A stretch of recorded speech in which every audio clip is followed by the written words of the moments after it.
자, 매주 목요일 증시를 조금 다른 관점에서 바라보며 투자 전략을 세워보는 시간이죠. 유니인베스트먼트 이성수 대표와 함께 이야기 나눠보겠습니다. 어서 오세요. 안녕하세요. 네, 안녕하세요.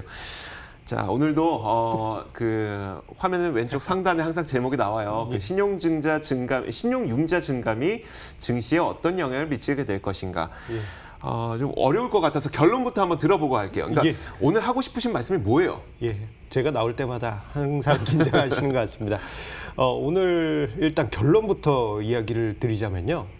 아마 이제 지난 화요일에 증시가 갑자기 급락을 했지 않습니까? 그때 신용융자 잔고가 일정 부분 많이 감소했을 것이고, 만약에 시장이 좀 지지부진하게 흘러가면은 신용융자 잔고가 감소될 가능성이 높아질 텐데요. 그렇죠. 자, 이렇게 신용융자가 감소하게 되면은 차후에 다시 시장이 턴업할 때 더 강한 탄력을 만들게 된다라는 그러한 전제를 가지고 오늘 자료를 준비했습니다. 알겠습니다. 자, 그러면 이제 화요일 증시부터 한번 살펴볼게요. 신용융자 물량이 나왔던 것으로 좀 보기도 하던데요. 그렇죠. 이제 화요일에 우리 점심 먹고 와서 시장을 보자마자 허무하게 쭉쭉쭉 빠졌잖아요.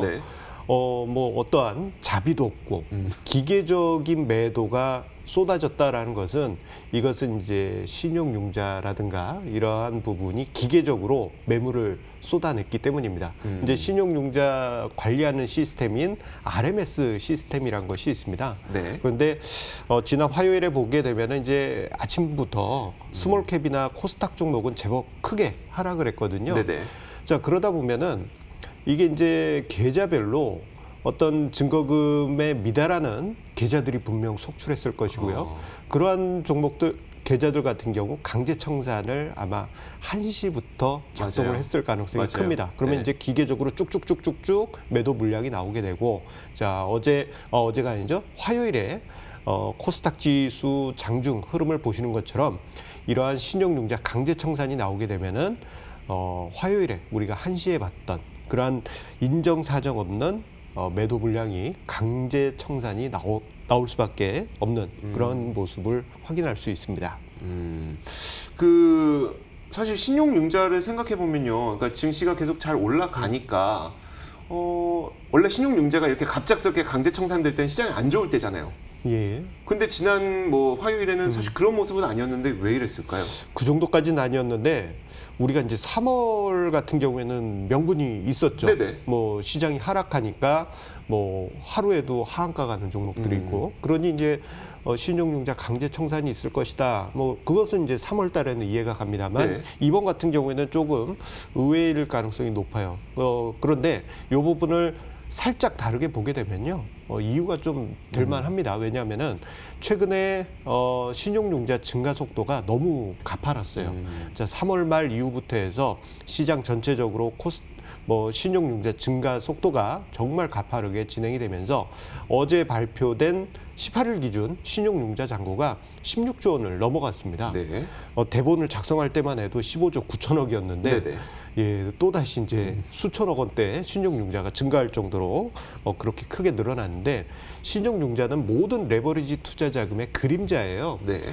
그래서 이제 신용융자 외에 개인 투자자분들이 뭐 스탁론이나 주식 매입 관련한 여러 가지 대출 상품들이 있지 않습니까? 이러한 부분이 신용융자의 한 30% 됩니다. 자, 그런데 이러한 부분을 모두 감안해 보게 되면요, 자, 최근에, 그러니까 올해 들어서 이 레버리지 직간접적인 레버리지 투자 자금의 증가가 거의 한 9조 내지 10조 원에 이릅니다. 이건 정말 엄청나게 빠른 증가 속도고요. 그 외에 개인 투자자분들이 뭐 은행에서 마이너스 통장이나 또는 여러 가지 신용대출로 해가지고 투자한 금액까지 치면은 이보다 더 클 수 있겠죠. 그런데 시장의 피로감이 좀 넘쳐 있었던 상황이었잖아요. 너무 급하게 상승한 것도 있고 신용융자도 급증해 있던 상황이었기 때문에 작은 빌미가 생기게 되면은 뭐라 그럴까, 예전에 노래 가사 중에 손대면 톡하고 터질 것만 같은 그런 상황 속에서, 자, 화요일에 이번에 코로나 사태가 빌미가 돼서 조정이 나왔는데, 그 시점을 계기로 해서 신용융자의 강제 청산이 발생한 부분도 있고, 그리고 레버리지로 투자하셨던 분들 중에 상당수가 좀 일단은 좀 빚을 줄이고 보자. 그러면서 매도를 하신 게 그렇게 시장에 나타난 것으로 보여집니다. 그렇다면 그 신용융자가 정말 그 증시의 어떤 모습을 확 반전시킬 정도로 영향력이 큰가요? 이 신용융자 자체가 절대적인 존재는 아니에요. 네네. 이게 이제 제가 자료를 만들고 난 다음에 이제 인과관계, 상관관계 그 부분을 쭉 생각을 해봤는데 신용융자의 증감이 단순하게 이제 상관관계로만 그칠 수 있지만 네네. 그래도 어느 정도는 원인과 결과 관계가 일정 부분은 있습니다. 시장의 여러 가지 특징을 보게 되면은 상승장에서 네. 신용융자가 증가하는 것은 시장을 정말 뜨겁게 그렇죠. 불타오르게 하죠. 지금 화면상에 신용융자 잔고 추이가 나오고 있지만 최근 한 3개월 동안의 증가 속도가요. 이게 이제 2006년부터 해서 최근까지의 신용융자 잔고 추이인데 네. 역대 이렇게 빠른 속도로 증가한 적이 없었습니다. 없네요. 자, 그만큼 신용융자 증가의 빠른 속도만큼 시장도 빨리 상승을 했었고요.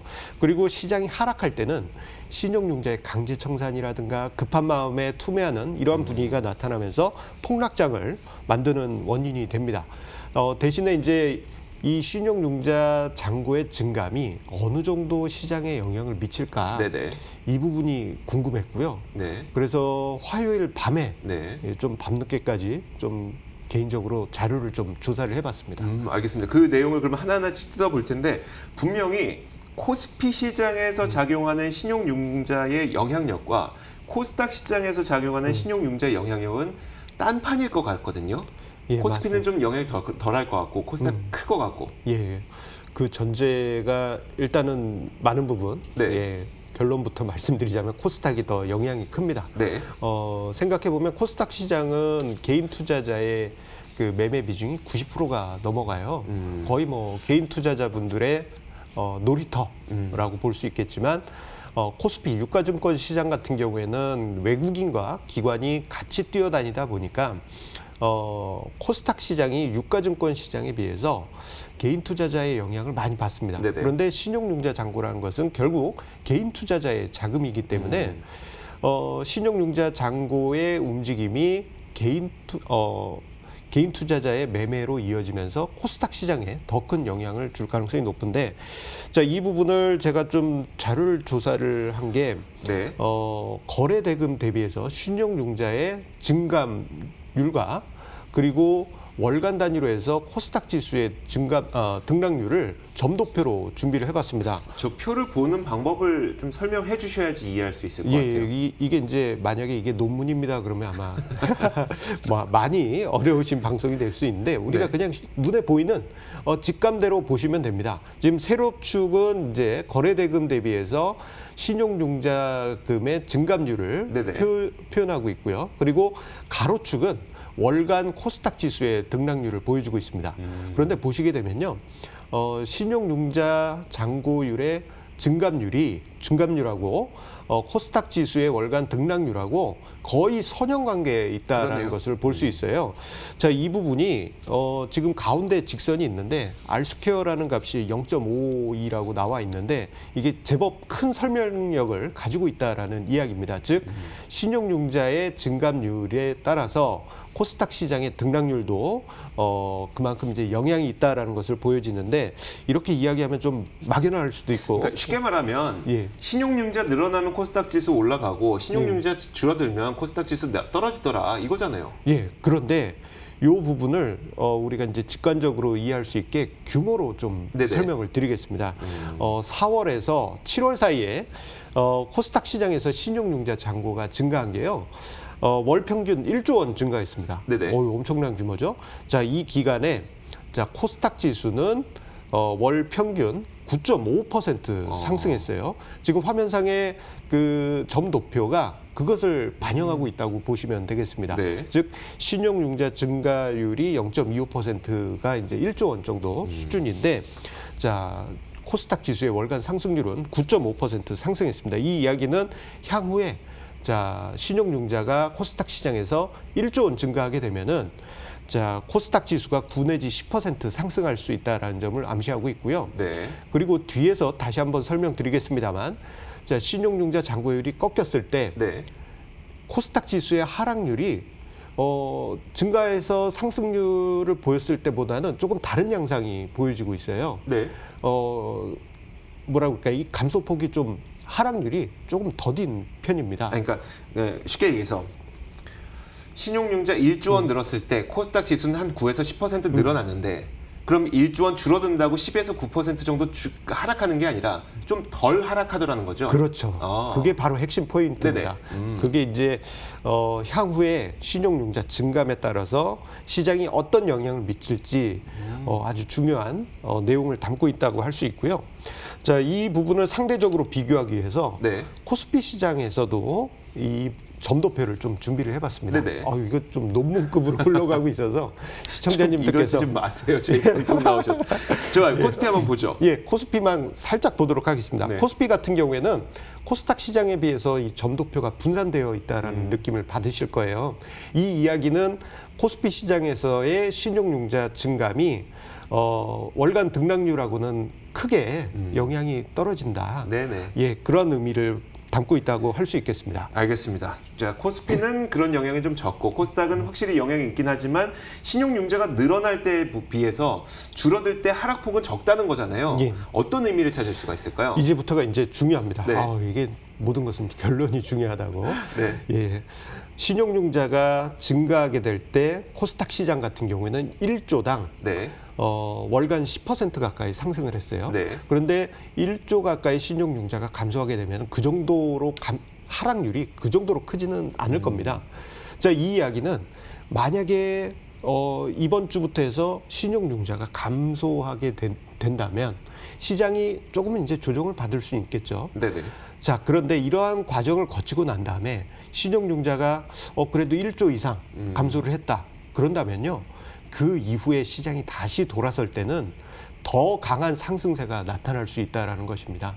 그만큼 이제 어떻게 보면 지금 시장의 머리 위에 신용융자나 여러 가지 레버리지 투자 자금의 잠재적 매물을 머리에 이고 있는데 이것을 일정 부분 소화시키고 나면은 더 큰 상승이 있을 수 있다라는 점을 우리가 좀 빙빙 돌아왔지만 네네. 이 내용에서 찾아볼 수가 있겠습니다. 예컨대 신용융자가 만약에 1조 늘어났다가 1조가 줄어들고 다시 1조가 늘어나는 현상이 있었다고 쳐봐요. 물론 그러면 신용융자의 전체 규모는 똑같지만 10% 올랐다 5% 빠지고 10% 추가 올라가는 거니까 훨씬 더 주가의 상승은 크게 나타날 수 있다. 예, 그렇죠. 거죠. 예. 그래서 이게 잠재적인 매물을 한번 소화를 쫙 해주고 네. 예, 시장이 가는 것이다. 그렇게 평가를 해볼 수 있겠습니다. 조정에 대해서 너무 두려워하지 말라는 예. 이야기로 한번 듣도록 하겠습니다. 지금까지 유니인베스트먼트 이성수 대표였습니다. 고맙습니다. 자, 저희 굿모닝 530 글로벌도 모두 마치도록 하겠습니다. 이어지는 출발 마켓을 통해서 국내 시장에 대한 대응 전략 잘 세우시고요. 오늘도 성공 투자하시길 기원하겠습니다. 시청해주신 여러분 고맙습니다.